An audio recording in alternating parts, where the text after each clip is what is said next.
Bonjour et bienvenue à Almeria où nous avons passé une journée assez incroyable avec Kawasaki Benelux qui nous a organisé une présentation tout à fait spéciale. À savoir qu'aujourd'hui on a profité du circuit d'Almeria.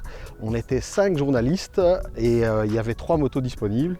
Et donc avoir Almeria pour 5 personnes et 3 motos, c'était assez fantastique et je dois remercier Kawasaki à ce sujet parce qu'on a passé un très bon moment.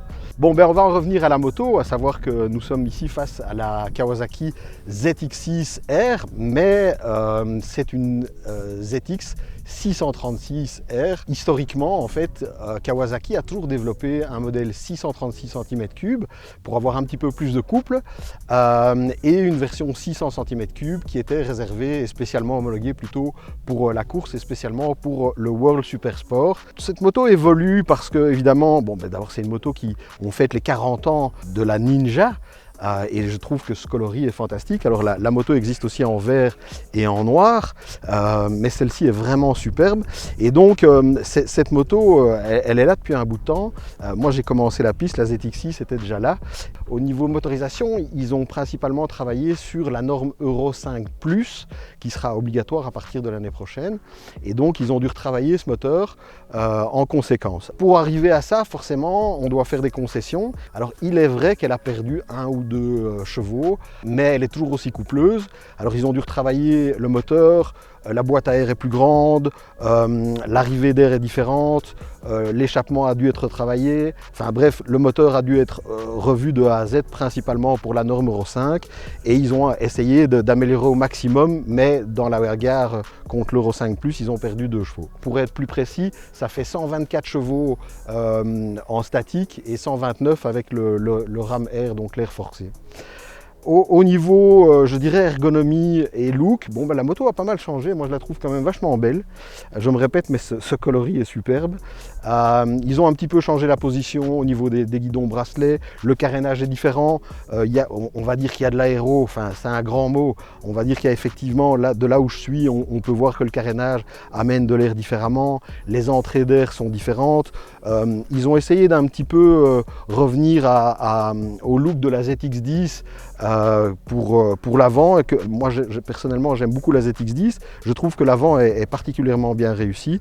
Ils ont mis une nouvelle bulle, enfin ils ont un petit peu relooké tout ça, et le résultat est évidemment pas mal. Sur cette moto ici présente, sur laquelle on a roulé toute la journée, il y a un pack optionnel sport qui comprend divers équipements et notamment l'échappement Akrapovic qui est aussi superbe et qui fait un très beau bruit malgré qu'il soit homologué. Alors au niveau électronique, ça c'est un sujet un petit peu, je vais dire touchy, à savoir que cette moto a un niveau d'électronique qui est en dessous de la moyenne et malgré tout, on l'a essayé toute la journée et elle va très bien. En fait, je pense qu'il n'en faut pas plus, c'est juste qu'on s'est habitué à avoir de l'engine brake control, du wheelie control, avoir du traction control. Alors certes, tout ça est là, mais cette moto est dénuée d'un capteur inertiel à 6 axes comme beaucoup de sportives, et donc ça veut dire que l'électronique fonctionne et particulièrement l'anti-wheeling et le traction control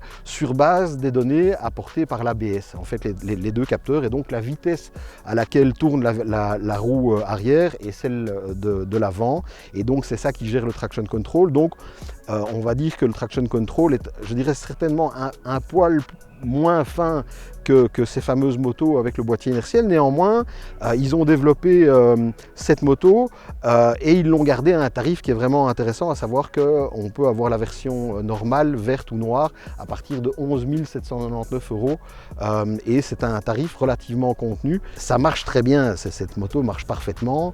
Alors, on a roulé toute la journée avec des Pirelli Diablo Rosso 4. C'est en fait la montre pneumatique d'origine qui est sur cette moto. Et ce sont des pneus qui sont en fait des pneus très sportifs, mais ce ne sont pas des pneus piste. Et je ne vous cache pas que je suis toujours... Alors j'ai fait une grosse chute en octobre, je n'avais pas roulé sur circuit depuis. Et lors de la première session, j'ai eu quelques appréhensions. Et le traction control est venu assez rapidement me rassurer. Et donc ces pneus sont très performants. Alors en fin de journée, quand on a les bonnes lignes, quand on est vraiment doux avec la poignée d'accélération, quand on y va mollo, enfin quand on pilote bien tout simplement et qu'on prend les bonnes trajectoires, c'est très sécu, on prend beaucoup d'angles, mais il faut vraiment y aller mollo sur circuit, il faut vraiment y aller mollo avec l'accélération et la poignée de gaz. Au niveau de l'électronique, bien, ils ont quand même mis un nouvel écran TFT avec une gestion au commodo gauche comme c'est habituellement. Alors c'est vrai que c'est assez intuitif, il y a 3 modes de conduite, plus un qui est un custom, enfin une fois de plus, il y a toujours en général un mode qu'on peut régler soi-même. Mais bon, il n'y a pas 100 000 options, à savoir que en termes de traction control, vous avez 3 niveaux. Le wheelie control est en fait lié à ça, mais on ne peut pas le gérer, donc il n'y a pas de niveau, il y a un wheelie control, mais on ne peut pas le régler. Et la seule manière de se séparer du wheelie control ou du traction control, c'est de tout couper. Donc c'est tout ou rien. Et alors en fonction des modes, eh bien, comme il y a 3 modes de traction, eh bien, quand vous êtes en rain, vous avez le mode 3, le plus intrusif. Vous êtes en road, il y a le niveau 2. Et alors quand vous êtes en sport, eh bien, c'est le niveau traction control numéro 1 qui m'a sauvé la mise un paquet de fois, parce que je me répète, mais sur la remise des gaz, il fallait vraiment y aller mollo. Alors je ne sais pas si c'est aussi le circuit qui est en plein milieu d'une zone en plein vent et un peu sale, mais ça glissait pas mal aujourd'hui. Au niveau des suspensions, bon, elles ont été, c'est du classique, hein, je veux dire, c'est du Big Piston Fork de chez Kayaba à l'avant. Bah, c'est une fourche qui est connue et reconnue. Alors le tarage est bon. Bon, c'est clair que c'était un peu souple. J'ai pas voulu toucher au réglage parce que voilà, c'est une journée test, on avait autre chose à faire. J'aurais dû un petit peu durcir l'avant parce que c'est vrai que en bout de freinage, quand on freine très fort, elle talonnait un peu de l'avant. Et alors, effectivement, quand on freine très fort, eh bien l'ABS se met en marche parce que l'ABS est calibré d'une manière voilà, l'ABS est calibré pour la route et pas pour le circuit. Et donc quand on freine vraiment très fort, eh bien, l'ABS il comprend pas très bien ce qu'on fait et donc il se met en route et ça allonge les freinages. Bon, néanmoins, rien de dangereux. C'est même plutôt rassurant parce que le système marche bien. Mais voilà. Bon, ben, au niveau des sensations, je dirais c'est une 600, ça reste supérieur parce qu'une 600, ça reste quelque chose d'exploitable, ça reste une moto qui est agréable, pas trop physique, malgré que j'ai souffert, je crois que je manque un peu de sport, mais ça c'est un autre sujet. Et donc c'est gai parce que ça se cravache, ça hurle, ça reste quand même bien puissant. Il y a des gens qui disent ouais, sur les grands circuits, les 600 c'est quand même pas assez. Moi je dis c'est n'importe quoi avec une 600, là j'ai pris 250 km/h au bout de la ligne droite ici qui n'est pas énorme et donc c'est une moto qui marche très très bien et voilà, donc j'ai eu de bonnes sensations. Alors évidemment je pense que pour un usage circuit, enfin ça une fois de plus c'est quelque chose de différent, il faut enlever l'ABS et je dirais un petit peu mieux régler les suspensions, mais de base la moto est très performante et on a été très vite quand même ici aujourd'hui. Moi je salue quand même Kawasaki de réimmatriculer, enfin non, de réhomologuer un modèle 600 cm3 parce que c'est quand même une cylindrée qui n'a pas trop, je dirais, le vent en poupe.